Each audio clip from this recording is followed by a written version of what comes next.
Vanessa, I need to tell you that I have been such a deep admirer of your work with Groundswell for so long. And for full disclosure, I'm one of your donors and have been for a while. Um, so I'm curious to ask you, why is Groundswell's work of vital and urgent importance to all people everywhere, regardless of their race or gender, at this time? Well, I think that, in this moment in history, we're really acknowledging that there are leaders who are seeing the clearest path to freedom for everyone. And those leaders who have an intersectional lens, who are really looking at race, class, gender, decolonization together, exist in every single movement. There happen to be overwhelmingly women of color and transgender people of color because those are the folks whose intersectional lived experience really lend itself to that. And I think that when we support their leadership, it's not just about them, right? It's about how we all get to freedom. And I think that's really an ethos that Groundswell embodies. I mean, I lead the foundation. I happen to be a South Asian woman, but we're a foundation that gives the bulk of our resources each year to Black women. That's the leadership that we fund at a higher rate than any other group. And you know, I'm able to understand that that kind of support and leading a foundation to support the field in that way is not just about the liberation for Black women and their children, but it's actually about the liberation for me and my children, and for you, Nina, and your children. And I think that understanding of mutuality, but also paying respect to the clarity of insight and vision that certain groups have just through their lived experiences is really, really important. And I think Groundswell gives us an opportunity. It's an opportunity for donors and funders who may not know how to find these organizations and leaders, to have a vehicle to partner with that's led by folks who come out of the grassroots to get those resources to the field, and also a partner for folks who want to fund work directly. We're always happy to connect people with organizations. Yeah, and I think in my experience working with multicultural women leaders, part of what I came to see was that oftentimes the people who have suffered the most marginalized behavior and structural racism and who have the longest history of understanding the problem know how to find their way through it. Yeah, as you said. Will you tell us about birth justice and why it's important for everyone to know about? Yeah. Well, it's interesting in the feminist movement, there was historically a historical kind of splintering, if you will. When we look at second wave feminism, there was so much of a push to be able to have the piece of the pie that white men had, cis white men, right? And so there was a lot of focus on the ability to get into the workplace and to compete in the career arena. There was a lot of focus on the ability to control your reproduction and not having children, the right to birth control. That's when the pill came out, the right to access an abortion. All those things are critically, critically important to the human rights of all people, but particularly women and trans and gender nonconforming folks. But there was a sort of way in which other issues got put on the back burner that seemed to have connotations that were related more to the home and to traditional roles. And in some ways, birthing was a part of that. And for folks that know the history, I mean, there was a time in this country when almost everyone was delivered by a midwife. And then when obstetrics happened, like came into being, it was a cis white male dominated profession. And in order to build the clientele, midwives were in fact painted as witches and also as abortionists. And so all of a sudden you see this transition of this medicalization of birth. Now, having medical models of care for birth is an awesome thing if you have complications. I mean, there are many lives that are saved through that, and almost ultimately people should be able to make the choice. But we know in this country that we suffer some of the worst maternal mortality outcomes, birthing outcomes in the developed world. And part of that is because in other countries, folks that are having a normal birth have more options to choose from. And in particular, we see in this country communities of color being impacted by these kind of rates. Black women having maternal mortality rates 4 times that of white women. I mean, you have places, Portland, Oregon has low infant birth weights among Black infants that rival those in Botswana. I mean, it is, we have a problem happening within this country around that too. And so birth justice, making midwifery and doula care and culturally competent care that's not just about the transaction of birth, but that's about supporting the birthing parent and their whole family before and after, in that, in like a holistic model of care, is so important. And we've seen it in some of our grantees, like Jenny Joseph down in Florida, go from really high rates of maternal mortality and low infant birth weight in the general population to not just reducing but erasing those rates in the population of, in her case, like Black and Haitian women that she's serving in her clientele. So we're really excited about this model, what it means not just for people of color who have suffered disparate health impacts, but also for all women and trans and gender and nonconforming people who birth children, and our ability to do that well and bring that back into the constellation of feminism and basic human rights. Thank you. Yeah, I'm also really aware of how traumatizing birth can be, and how much in this nation's history we have had women not only have unnecessary C-sections, but women, Indigenous women who were typically sterilized after they gave birth without their consent, up until the 70s, apparently. So, yeah, I mean, it's so huge. And I was just hearing on the radio yesterday an interview with people around the world where they were saying, how much do you think it costs to have a baby in the US? And people around the world were like horrified. Really? What? That's crazy. So yeah, here we have it. Um, And the sterilization thing, Nina, I'm glad you brought that up. But I was just on a call a week ago with a young woman in her 20s telling the story of how she was sterilized in prison. So these things are continuing to happen. Yeah. We've all seen that in the news. So these things are continuing to happen, and that's why the work is so important. yes. Well, and it strikes me that part of your work with Groundswell is about birthing a new culture. And to do that, we have to address all of the processes of life and birth and death, in a sense, to really look at equity through an intersectional lens. One of the things that I've hugely admired about you, Vanessa, is the way that you've integrated climate into your purview, totally recognizing the interdependence of environment and justice when so many folks segregate them still. And I'm curious, you've consistently chosen a very courageous path. And I think you spoke to that in your commitment to the whole truth. And so I'm curious about what in your life has helped you both cultivate that intersectional view and the commitment to whole truth that you carry. Oh, that's such a great question, Nina. Well, I grew up in the 80s and 90s in Seattle, Washington, and I grew up, a queer mixed race kid. My mom's people are white folks from Selma, Alabama. My dad's people are working class immigrants who came here in the 70s from Sri Lanka.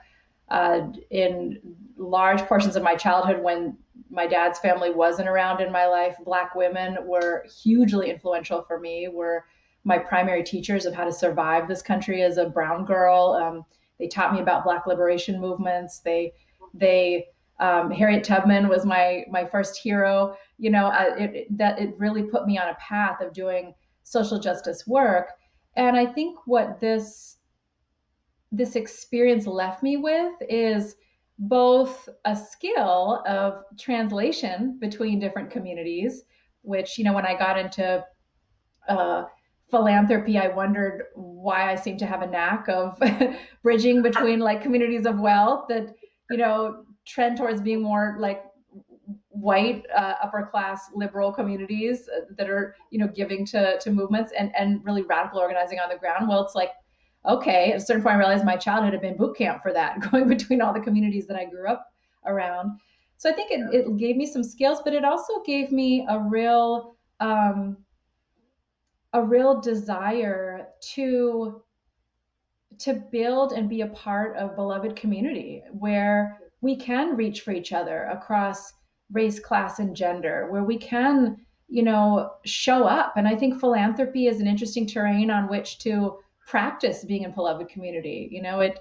There is a way in which people can show up for each other tangibly across difference. And I think there's a great paradox that this country was founded on, which is like these high ideals of beloved community and freedom and equity, and kind of against the stark reality of these practices of exclusion and violence and discrimination. And philanthropy can be an interesting place to transgress those, like to move from hoarding resources to sharing them, from denial to telling the truth and talking about what's happened historically and talking about reparations, from control, like the group that has the most race and class privilege controlling all the decisions, to actually what it looks like to let go and share that power with communities of color, with folks who are on the margins, with transgender folks. And I think that that's really healing. And so I think that's what draws me to this work. And the truth has always been just really, really, really, really important to me. I'm a survivor of sexual abuse and also just living in this world, a survivor of white supremacy. And I understand what it is to have, even in your own family, people who deny the existence of patriarchy and others who deny the existence of white supremacy. And it's been core to my own survival to be able to tell the whole and complete truth about both of those things. And I think it's core to the survival of so many people, not just who are on the front lines, but people who have privilege within those groups as well. Yeah. I've often found in my work, again, with women leaders, I've experienced moments and sometimes whole days of beloved community. And it has been so transformative to me to experience that I often wish I could find ways to bottle it and share it. Because I think that if more white people knew the payoff to actually reaching those kinds of relationships and that experience, they would be more willing to take the risks involved to get there, So, which is a good segue to my next question. You have cultivated strong and enduring relationships across disciplines and class and race and gender throughout your career. And at this time, when so many are grappling to learn how to do that now, I wonder what counsel you might offer to both women of color and to white women in helping them find their way. That's a great question too. I think that for women of color, I think a big learning curve for us is taking our space and actually speaking our truth and trusting our wisdom and our leadership and surrounding ourselves with folks that support our leadership. I think that's really important. For white women and white folks, I think, there's a real importance of learning how to listen and then how to lead as well, but to lead particularly within white communities. As we saw, there's 71 million reasons out there, most of whom are white folks in this last election, who voted for someone who's trying to kill a lot of us. Why people should be talking to their family, their community, their own folks, and I think that that's really important and necessary. And I think when we come together, There's a real healing that happens, that's possible to happen when white women, in particular, in the case of Groundswell, we work with a lot of cis white women, really understand that like relinquishing dominance is not the same thing as being marginalized. And when you get that, it's actually freeing. Learning how to listen is not the same thing as being silenced. And that it's important to, when you show up in that way, and you kind of let go of the way in which white supremacy has robbed white folks of their humanity, which is to cause those habits of dominance and control. We're able to actually be in beloved community with each other, and we're able to do so much together. And there's just so many amazing stories and examples of this, terrific relationships that we've built, in the Groundswell community, that give me so much hope, of what's possible. And I think that multiracial unity and coalition and working together really is possible, and it is the only way forward. It's so true. And I want to reflect back to you something that I heard you say at a Bioneers conference last year, which was about how in multiracial coalitions, white people can leverage the privilege that we have in this nation because of having white skin on behalf of beloved community, and that's such a key role. And because often I think white people tend to think, well, what's my part in this? And do I have any part in it? And I love what you just said about relinquishing dominance does not make you powerless. It actually just opens a field where relationship becomes more possible. Yeah. And there's a place for every single person in our movements. And there's an open door, and it's so important, I think, for all of us to be in our power, including white people, be in your power and use, your power and access. I think we all need to do that. You know, there's so many doors that white women have opened for me and other women of color that we could not have opened, with other white folks with large foundations, with, streams of resources. There are ways to use your access and show up, but it takes a reorientation in terms of the level of effort that's required, because I think most white folks aren't used to the level of work it requires to actually move against the grain of white supremacy. I think, Beverly Tatum talks about it so beautifully, that, white supremacy is like one of those conveyor belts at walkways at the airport. And, a lot of white liberals think that they're resisting it because they're standing still. They're not walking with the walkway, but you're going to end up at the same destination. You actually have to turn around and walk with more velocity in the other direction. And that means thinking like, how can I open a door? How can I broker an introduction? How can I educate people in my community? All of that work is really important. Yeah. I recently heard a wonderful California educator name 3 qualities that are necessary for pro-social behavior, is what she called them. And her name is Camila Majid. And she said, the first is discomfort resilience. And actually, how do we get more comfortable, more resilient about discomfort? And the second is cultural humility, which, right? Like, duh. I mean, this is part of the cure for the normativity of whiteness, is cultural humility. And the third is fierce compassion. And I just loved that. I thought that's a good prescription. I love that. That's beautiful. That's right on.